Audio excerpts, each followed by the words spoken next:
आइए मित्रों, आप इस वीडियो में सुनेंगे देखेंगे इंदिरा एकादशी के महात्मा।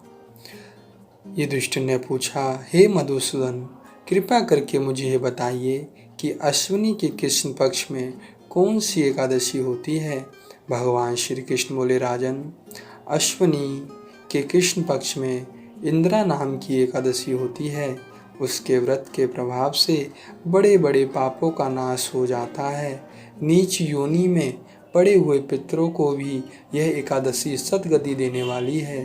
राजन, पूर्व काल की बात है, सतयुग में इंद्रसेन नाम से विख्यात एक राजकुमार थे, जो महिष्मतिपुरी के राजा होकर धर्म पूर्वक प्रजा का पालन करते थे। उनका यह सब ओर से फैल चुका था। राजा इंद्रसेन भगवान विष्णु की भक्ति में तत्पर हो गोविंद के मोक्षदायक नामों का जप करते हुए समय व्यतीत करते थे और विधि पूर्वक अध्यात्म तत्व के चिंतन में संलग्न रहते थे। एक दिन राजा राजसभा में सुखपूर्वक बैठे थे। इतने में ही देवऋषि नारद आकाश से उतरकर वहां आ गए। उन्हें आया हुआ देखकर राजा हाथ जोड़कर खड़े हो गए और विधि पूर्वक पूजन करके उनके आसन पर बिठाया। इसके बाद वे इस प्रकार बोले, मुनिश्रेष्ठ, आपकी कृपा से मेरी सर्वदा कुशल है। आज आपके दर्शन से मेरी संपूर्ण यज्ञ क्रिया सफल हो गई। देवऋषि, आपने आगमन का कारण बताकर मुझ पर कृपा करें।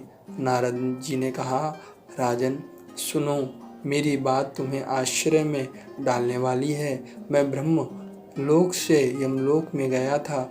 वहाँ एक श्रेष्ठ आसन पर बैठा और यमराज ने भक्ति पूर्वक मेरी पूजा की। उस समय यमराज की सभा में मैंने तुम्हारे पिता को भी देखा था। वे व्रत भंग के दोष से वहाँ आए थे। राजन, उन्होंने तुमसे कहने के लिए एक संदेश दिया है, उसे सुनो। उन्होंने कहा है, बेटा, मुझे इंदिरा एकादशी के व्रत का पुण्य देकर स्वर्ग में भेजो। उनका यह संदेश लेकर मैं तुम्हारे पास आया हूँ। राजन, आपने पिता को स्वर्गलोक की प्राप्ति कराने के लिए इंदिरा एकादशी का व्रत करो। राजा ने कहा, भगवान, कृपा करके इंदिरा एकादशी का व्रत बताइए। किस पक्ष में, किस तिथि को और किस विधि से यह व्रत करना चाहिए। नारद जी ने कहा, राजन सुनो, मैं तुम्हें इस व्रत की शुभ कारक विधि बतलाता हूँ। अश्विनी मास के कृष्ण पक्ष में दशमी के उत्तम दिन को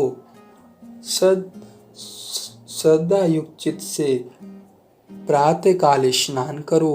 फिर मध्य काल में स्नान करके एकाग्रचित हो एक समय भोजन करो तथा रात्रि में भूमि पर सो। रात्रि के अंत में निर्मल प्रभात होने पर एकादशी के दिन दातुन करके मुंह धो। इसके बाद भक्ति भाव से निम्न अंकित मंत्र पढ़ते हुए उपवास का नियम ग्रहण करो। अद स्थिता निराहार सर्वभुव विवर्जिता स्वयंभोक्षय पुंडरीकाक्ष शरणम में भवाच्युता। कमल नयन भगवान नारायण, आज मैं सब भोगों से अलग हो निराहार रहकर कल भोजन करूँगा। अच्युत, आप मुझे शरण दें। इस प्रकार नियम करके मध्यकाल में पितरों की प्रसन्नता के लिए सालग्राम शिला के सम्मुख विधि पूर्वक श्राद्ध करो और दक्षिणा से ब्राह्मणों का सत्कार करके उन्हें भोजन कराओ। पितरों को दिए हुए अन्न में पिंड को सूंघकर गाय को खिला दो। फिर धूप और गंध आदि से भगवान ऋषिकेश का पूजन करके रात्रि में उनके समीप जागरण करो। तत्पश्चात सवेरा होने पर द्वादशी के दिन पुनः भक्ति पूर्वक श्री हरि की पूजा करो। उसके बाद ब्राह्मणों को भोजन कराकर भाई बंधु नाती और पुत्र आदि के साथ स्वयं मौन होकर भोजन करें। राजन, इस विधि से आलस्य रहित होकर यह व्रत करो। इससे तुम्हारे पितर भगवान विष्णु के बैकुंठ धाम में चले जाएंगे। भगवान श्री कृष्ण कहते हैं, राजन, राजा इंद्रसेन से ऐसा कहकर देवऋषि नारद अंतर ध्यान हो गए। राजा ने उनकी बताई हुई विधि से अंतपुर की रानियों और पुत्रों भृत्यों सहित उस उत्तम व्रत का अनुष्ठान किया। कुंती नंदन, व्रत पूर्ण होने पर आकाश से फूलों की वर्षा होने लगी। इंद्रसेन के पिता गरुड़ पर आरूढ़ होकर श्री विष्णु धाम को चले गए और राजसी इंद्रसेन भी निष्कंठ राज्य का उपभोग करके अपने पुत्र को राज सिंहासन पर बिठाकर स्वयं स्वर्गलोक को चले गए। इस प्रकार मैंने तुम्हारे सामने इंदिरा एकादशी के व्रत के महात्म का वर्णन किया है। इसको पढ़ने और सुनने से मनुष्य सब पापों से मुक्त हो जाता है। श्री कृष्णाय अर्पणाय अस्तु।